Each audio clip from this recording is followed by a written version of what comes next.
Welcome to Fix It Home Improvement, covering projects that every homeowner should know and great products for home and garden. Hi, I'm JC, and this is where we share weekly home improvement tips. I'm here with my co-host, Cindy. Hello, JC. Hi, Cindy. Today we're going to be talking about screwdrivers. So people have been using screws for centuries, and some of the early screws made out of wood were used just to tie things together, like large pieces of wood. And the first... Well, what are screws used for now? They're used to hold things together. Yeah. So over the centuries, their function has remained the same. It's such a drag that all the stuff made out of wood, it all decayed, so Right. There's not a lot of archaeological evidence for some of the stuff. But the first famous screw was the Archimedes Screw, and so he was that Greek inventor around 300 BC. He was a mathematician and engineer, just an interesting guy.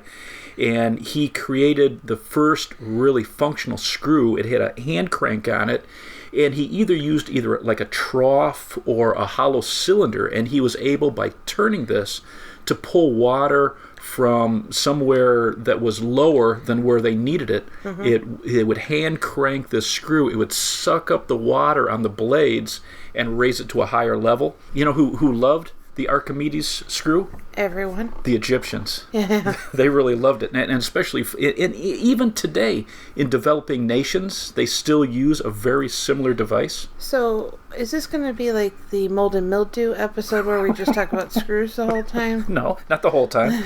Are we going to get to screwdrivers? Eventually. So, another one of my favorites, Pliny the Elder. Around 70 AD, he was talking about screws, and he was talking about how they created these wine presses. So they would have a barrel, and then they would have this wine press with two large posts, and they hand carved them into screws, and they had like a big wing nut on the top of it, a big wooden pole basically, and they would hand crank this down ththese threaded rods, and that's how they would press their grapes. But Why do people say you have a screw loose? Because I think you do. It's good. I'll look that up for the next episode. But the first metal screws, what's interesting, the first metal screws were created by hand, and they hired whole families to work in 24-hour shifts. They would take nails, so blacksmiths would create these nails, and the family would cut a slot in the top of the head, and they would hand file the threads on that nail to create a screw, which was, very poor quality control because your handmade, and they had the kids doing it too, and there was a lack of uniformity, but it was absolutely great for the first firearms. It was the only way they could really get it to lock together these pieces of metal and wood, and then for suits of armor, they used it. And then in the 1500s, one of the first types of screwdrivers were made in Germany. And it wasn't... just hit the 3-minute mark. Just started talking about screwdrivers. So it wasn't until the 1770s where they had the first screw-cutting lathes to really produce an excellent screw. And that's when we started seeing the development of screwdrivers. So in 1744, they had this little flat-bladed bit for a carpenter's brace.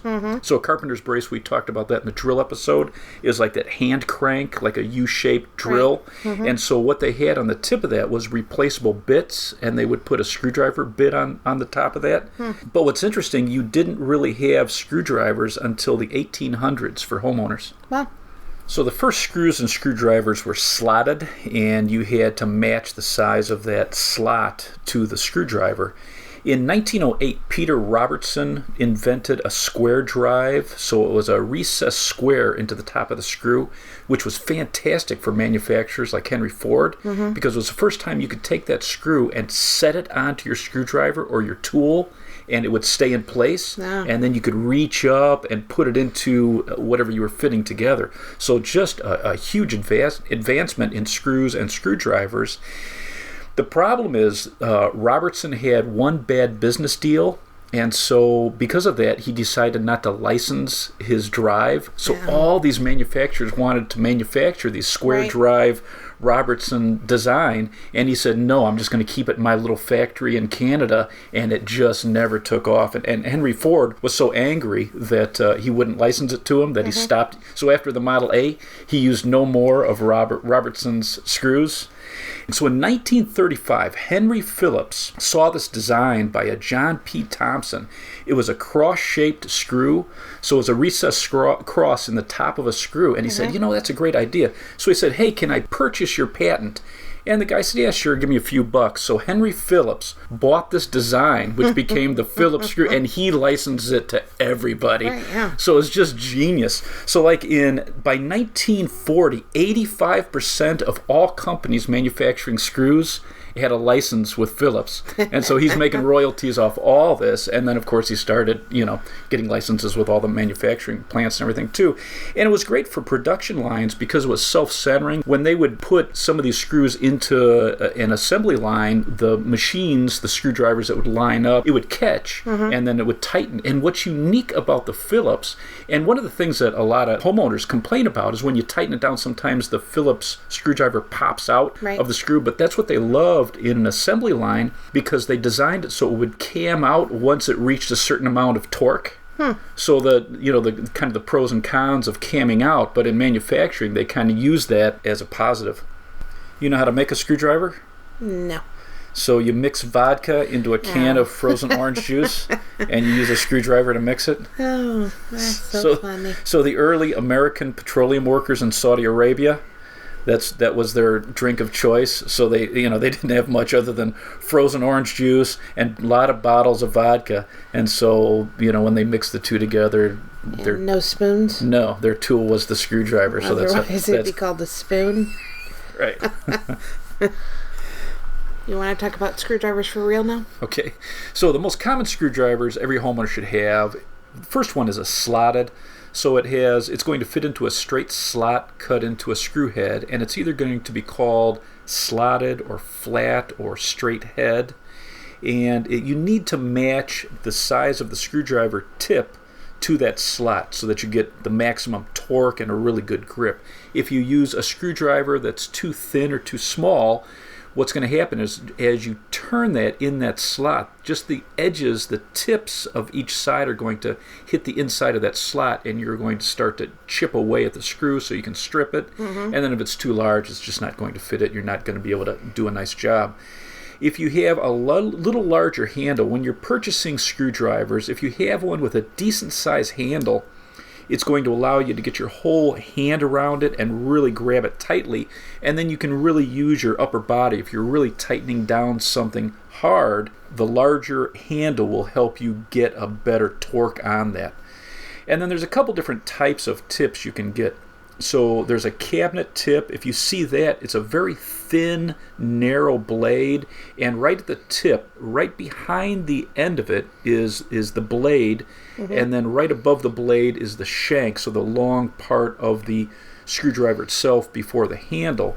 And on a cabinet tip, all that is going to be very thin and narrow. So in some cabinets, you're going to have a drilled hole before you get to your screw. And so for a screwdriver to fit down into that kind of a tunnel before you get to the screw, you need a cabinet tip screwdriver. And then there's a keystone tip, and this has a flared blade. So just behind the tip of the screwdriver, that's the blade, and that's where that flares out. And that's going to give it much more strength and more torque, believe it or not. And so there's a couple different sizes, and you should have both. So if you're doing heavy-duty work, then you'd want something with a keystone tip. But if you're doing cabinet work, or if you're, just to fill out your screwdriver set, it's nice to have both. Didn't we do a video on this? Yes, so on our Fix It Home Improvement channel on YouTube, we show that if you want to go there and look at it, we kind of show the differences so it's easy to see. What are the most common sizes? So you're going to have 0 through 4, 0 being the smallest. In a set around the house, you'd want a number 1, a number 2, and a number 3. And your number 2 is going to be the most commonly used size for screws. The next type of screwdriver every homeowner should have is a Phillips, and that's that cross-shaped tip, and very popular. These are very easy to strip if you use the wrong size. With this, So you keep saying strip. What does that mean? So if you, and again with this, it's 1, 2, and 3 is your most common sizes. Let's say you have a number 1 Phillips screwdriver, which is small, and you put it into a number 2 screw. What happens is, because there's that slack and that movement, as you tighten it up, if you're putting it into something very heavy and you're really trying to drive it down, because there's that wiggle room, you're going to tear up the metal in the screw. And so 2 things happen. One is you destroy the screw head so that now you can't remove it, because you basically now just have a hole rather than a cross shape in the top of that screw. Well, you'd have to use a screw extractor. Exactly. And if you have a very cheap screwdriver, what can happen is you start to crack or ruin the tip of the screwdriver. So we always want to match the screw to the bit and make sure that they fit perfectly, because you're going to get the best torque and you're not going to destroy the tool or the screw.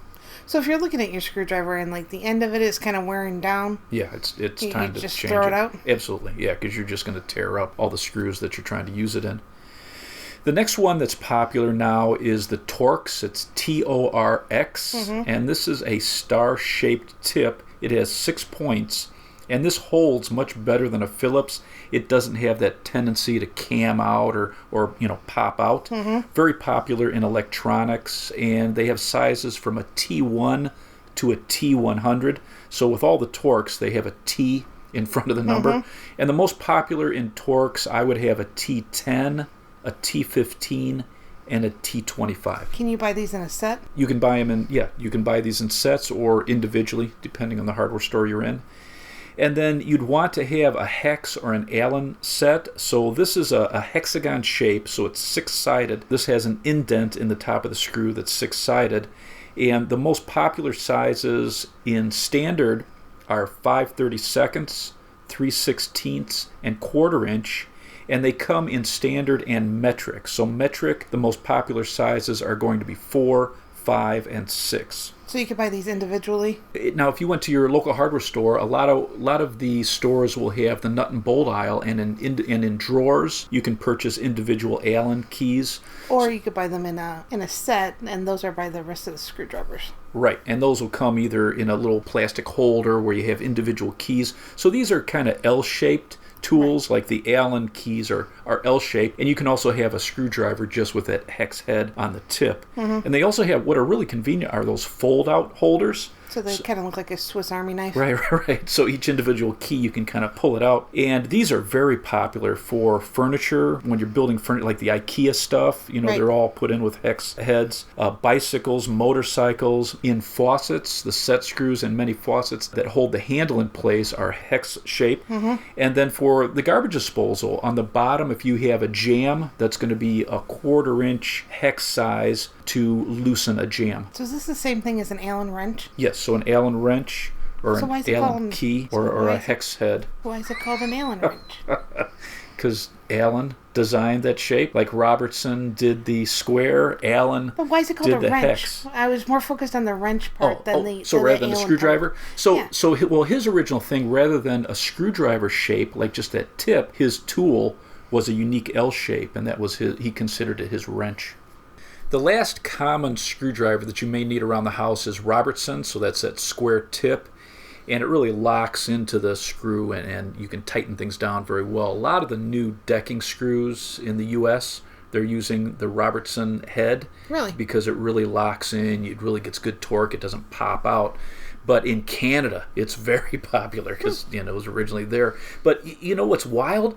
Again, I don't know whether it's a Canadian thing, but rather than numbers like a 1, 2, and a 3, they use colors for their bits. So the 3 most common colors for a Robertson bit would be green, red, and black. And that would equate to a 1, 2, and a 3. The red would be your medium size, which is probably the most popular. So those are the most common types of screws that you're going to run across doing repairs around the house. It's nice to pay attention, though, because there's probably about 25 other types of screw heads that you can run into. That's crazy. They've got some that are slotted with different designs. They've got some that look like wings, some that look like sprockets, and it's very interesting what's on the market. Like a posi drive looks like a Phillips inside a Phillips. There's a spanner that's just 2 little holes. There's also slots. Some screw heads have little chiseled sides onto it for like security. And then a lot of these do have specialty security slots.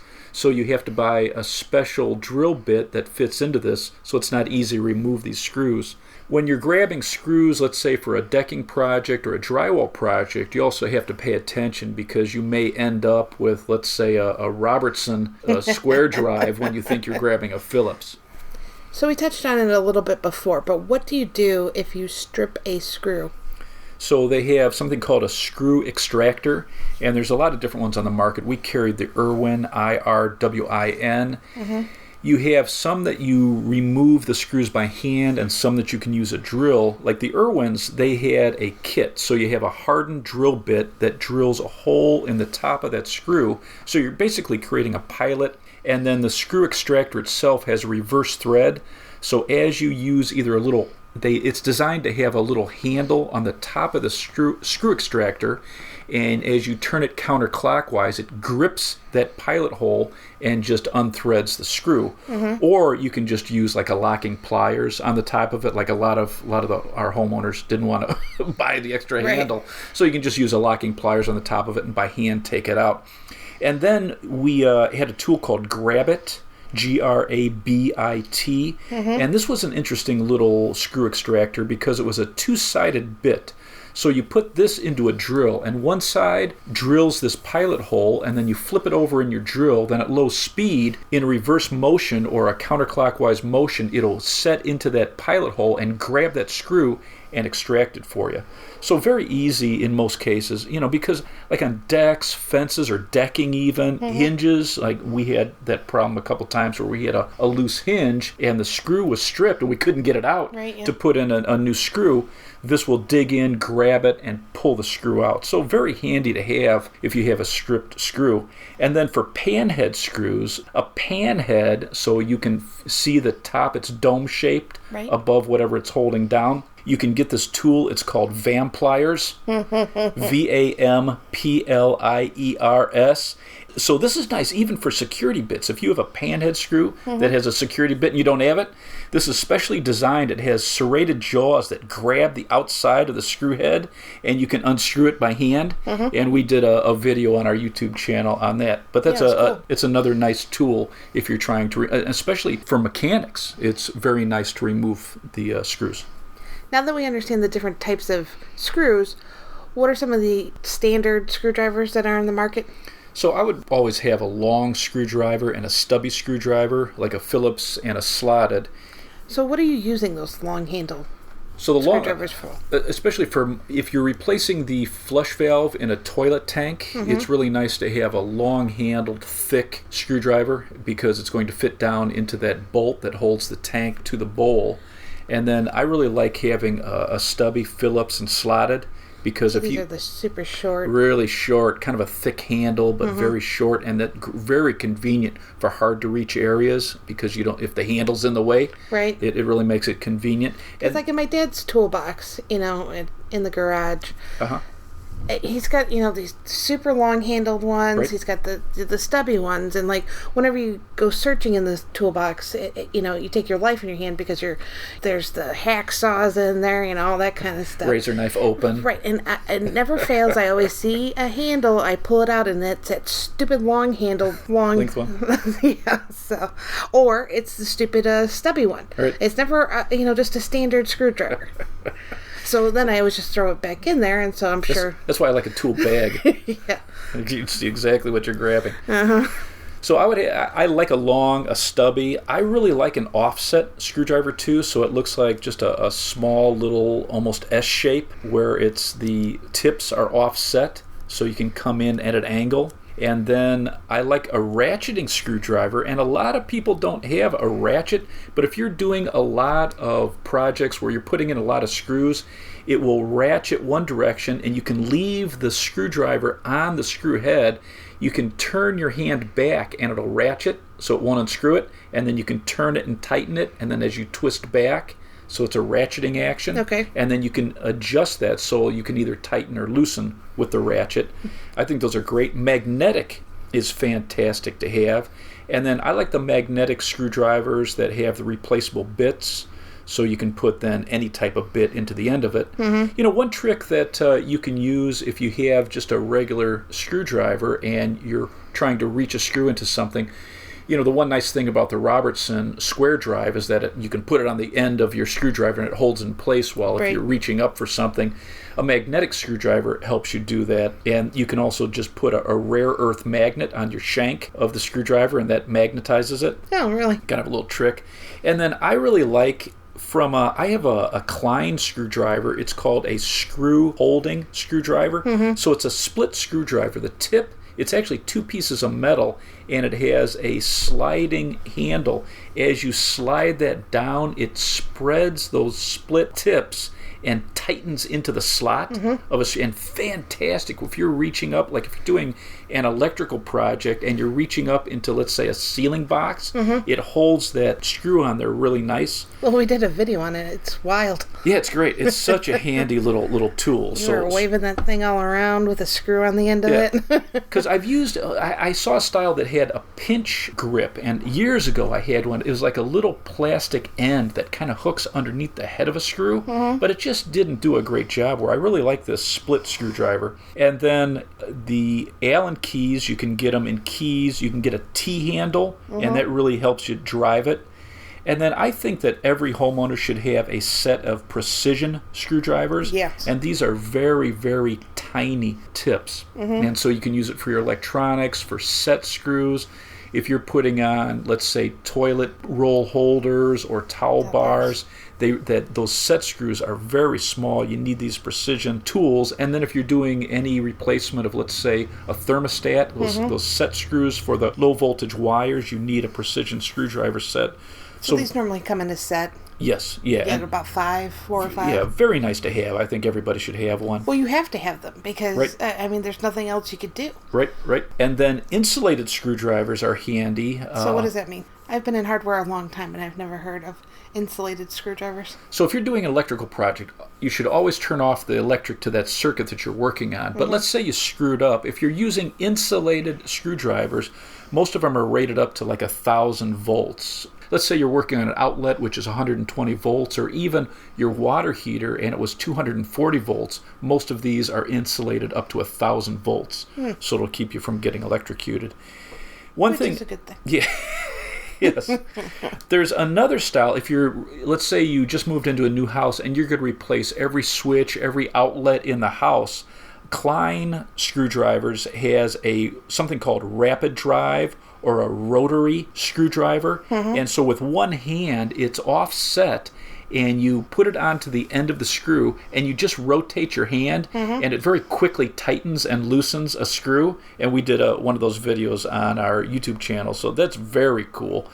So what are some top-rated companies for screwdrivers? So from our trade magazines and then a few online reviews that I was reading, Channel Lock is rated very high with their new screwdrivers. Klein, they have kind of a professional line.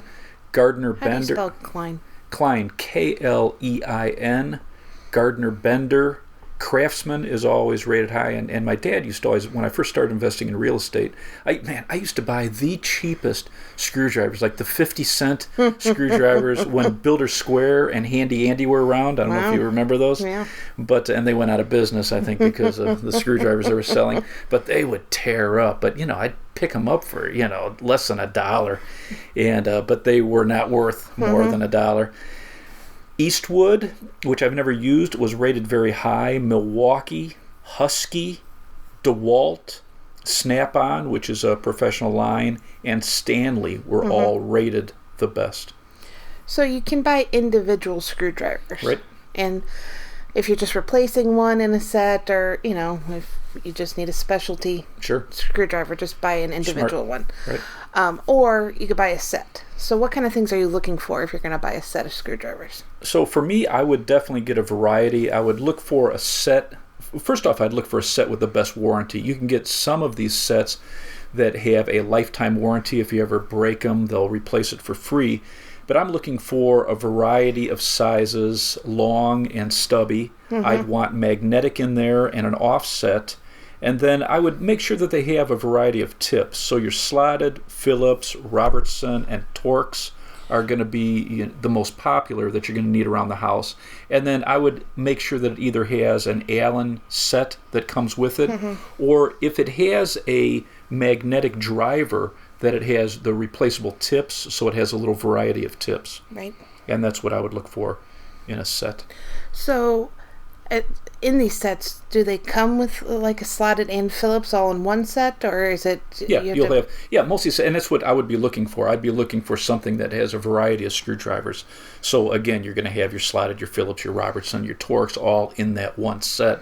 And there's a lot of them. Like I saw Craftsman has like a 40-piece set that really has a nice variety. So that's what I'd be looking for. Or like me, for when I fill my my tool bags, what I do is grab small sets of specific things. So I have a really nice set of electrical tools or electrical screwdrivers, insulated, that I got, and that only had like 4 pieces. And then I have a little group of really nice padded handle ones. So I like a tool bag. I really like the Klein because on the end of it, it has a picture of whether it's slotted or Phillips. So it's very easy to grab that one. And then it has the size marked on the bottom too. Yeah, because like going back to my dad's toolbox, you see the handle, you pull it out, and it's like, nope. It just makes it easy while you're working, right? Yeah. So you should definitely have a precision screwdriver set too. Absolutely. And a lot of these sets will have a couple.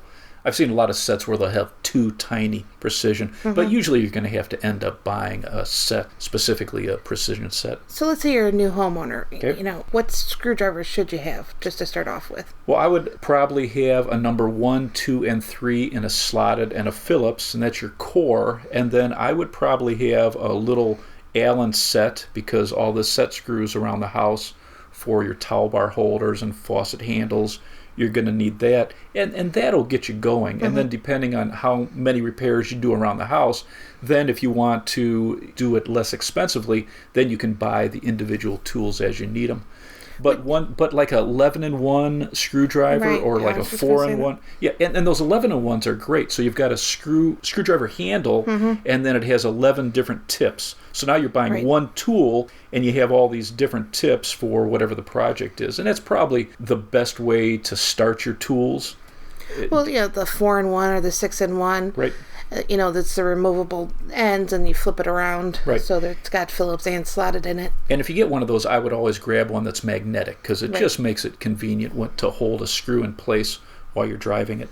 And if you're in a pinch too, and you need a nut driver. Yeah, funny. So what a great call. So you pull out the tip, and inside there it's a hex shape, and so that will work as a nut driver on any of your screws that have an outside body that grabs on. Well, because we were doing a video at my cousin's house. Hey, Justin. And we needed a nut driver, and you didn't have your full set with you. Right. It was in your other tool bag. Right. And he was saying, what's a nut driver? Right. But he pulled out the 4-in-1 screwdriver, and we were able to handle it. Right, absolutely. You got anything else to add? I think we hit all the basics. I think we covered Egypt. Yeah, we touched on Egypt. Some nonsense about screws. Talked about Pliny the Elder. Yeah, well, it's not a complete podcast without that. All right, so let's wrap this up. You can subscribe to our podcast on iTunes or Stitcher. If you enjoyed it, please leave us a review. You can check out our home improvement videos on our YouTube channel, Fix It Home Improvement. You could subscribe there as well. You can email us at fixitpodcast@gmail.com. You can also follow us on Twitter @FixItPodcast. Thank you for listening. Talk to you next week.